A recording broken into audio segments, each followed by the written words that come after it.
এই গরমের মধ্যে এমন ঠান্ডা ঠান্ডা লিচুর পুডিং হয় তাহলে আর কি লাগে বলুন তো? পুরো কলিজা মন সতেজ হয়ে যাবে এত মজা একটা ঠান্ডা ডেজার্ট খেলে। তাই তো আজকে আপনাদের সাথে শেয়ার করতে চলে এসেছি লিচুর পুডিং। আমি কিভাবে তৈরি করতেছি সেটাই আজকে আপনাদের সাথে ছোট্ট করে শেয়ার করব। আশা করি আমার ভিডিওটা আপনাদের কাছে ভালো লাগবে এবং সম্পূর্ণ ভিডিওটা দেখবেন। হ্যালো ভিউয়ার্স, আসসালামু আলাইকুম। সবাই কেমন আছেন? আলহামদুলিল্লাহ আমি তো খুব ভালো আছি। যেহেতু লিচুর পুডিং তৈরি করবো, লিচু তো আমাদের লাগবেই। তাই আমি ফার্স্টে লিচু নিয়েছি, লিচুটাকে খুব সুন্দর করে ছিলে চামড়া থেকে আলাদা করে নিয়েছি। তারপর আমি ভিতরে বীজটাকেও ফেলে দিই। এখন লিচুগুলিকে আমি সুন্দর করে ব্লেন্ডারে জারে দিয়ে ব্লেন্ড করে নিব। ব্লেন্ড করার পরে লিচুটাকে আমি একটা চালনির সাহায্যে চেলে নিব। চেলে নিয়ে আমি শুধু লিচুর জুসটাই নিব, বাকি অংশগুলো আমি ফেলে দিব। করার পরে লিচুগুলির ঘনত্বটা বেড়ে গেছে, সেজন্য একটু সময় লেগেছে আমার চেলে নিতে। সুন্দর করে আমি খুব ভালো করে চেলে নিয়েছি। একটা পাত্রের মধ্যে আমি 1 কাপের মতো লিচুর রস নিয়েছি, সাথে আমি দিয়েছি 1 আগার।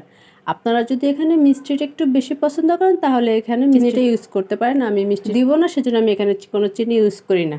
এখন চামচের সাহায্যে খুব ভালো করে এটা সেগুলিকে মিক্স করে নিতে হবে, যাতে কোনো লাম্পস না থাকে এখানে। এখন পাত্রটাকে আমি চুলায় দিয়ে দিছি। চুলায় দিয়ে আমাকে অনবরত নাড়তেই থাকতে হবে, নাড়া অফ করা যাবে না, তাহলে জমাট বেঁধে যাবে।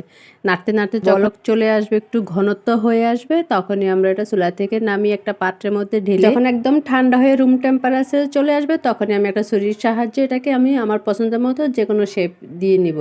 আমি তো ছোটো ছোটো স্কোয়ার শেপ দিয়েছি, আপনি আপনার পছন্দ মতো শেপ দিয়ে নিতে পারেন। এটার মধ্যে আমি বাকি লিচুর জুসটা দিয়ে দিব, সাথে আমি 1 কাপের মতো পানি দিব এখানে। তারপর এখানে আমি 3 থেকে 4 চামচের মতো চিনি দিয়েছি আর 1.5 চামচের মতো আগার পাউডার দিয়েছি। দিয়ে এখন খুব ভালো করে আবারও মিক্স করে নিব। যখনই আমার মিক্স করা হয়ে যাবে তখন আমি পাত্রটাকে আবারও চুলায় বসিয়ে দিব। সেম আগের মতো আমার এখনও সেই লিচুর রসটাকে অনবরত নাড়তে থাকতে হবে। নাড়তে নাড়তে যখন বলক চলে আসবে তখন আমি চুলা থেকে নামিয়ে নিব। এখন আমি একটা গোল পাত্র নিয়েছি, পাত্রের মধ্যে সেই আগে থেকে কেটে রাখা লিচুর কিউবগুলি আমি সুন্দর করে পাত্রের মধ্যে বিছিয়ে দিব। তার উপরে সেই করে রাখা লিচুর জুসটাকে আমি ঢেলে দিব। দিয়ে সেটা চামচের সাহায্যে খুব ভালো করে আমি একটু মিক্স করে নিব। তারপর একটা প্লেট দিয়ে আমি ঢেকে রেখে দিব যতক্ষণ না পর্যন্ত আমার এই ডেজার্টটা ঠান্ডা হয়ে রুম টেম্পারেচারে না আসছে। আপনার ইচ্ছে করলে নর্মাল ফ্রিজেও রেখে দিতে পারেন দ্রুত ঠান্ডা হওয়ার জন্য।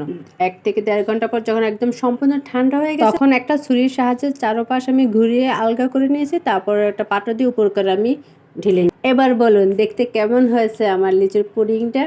দারুণ হয়েছে না দেখতে? মাশাআল্লাহ, দেখতে যেমন সুন্দর হয়েছে, আলহামদুলিল্লাহ খেতেও ভীষণ মজা হয়েছে। এই ডেজার্টটা এতটা সফট হয়েছে কি বলবো, মুখে দিলে নিমেষেই গলে যাচ্ছে, এতটা সফট হয়েছে। আপনারাও বাসায় ট্রাই করবেন ভীষণ মজার লিচুর পুডিংটা। আমার ভিডিওটা কেমন হয়েছে অবশ্যই আমাকে কমেন্ট সেকশনে জানিয়ে যাবেন। আর ধৈর্য সহকারে সম্পূর্ণ ভিডিওটা দেখার জন্য আপনাদের সবাইকে অসংখ্য অসংখ্য ধন্যবাদ। সবাই খুব ভালো থাকবেন, সুস্থ থাকবেন। আজকে এই পর্যন্ত, আল্লাহ হাফেজ।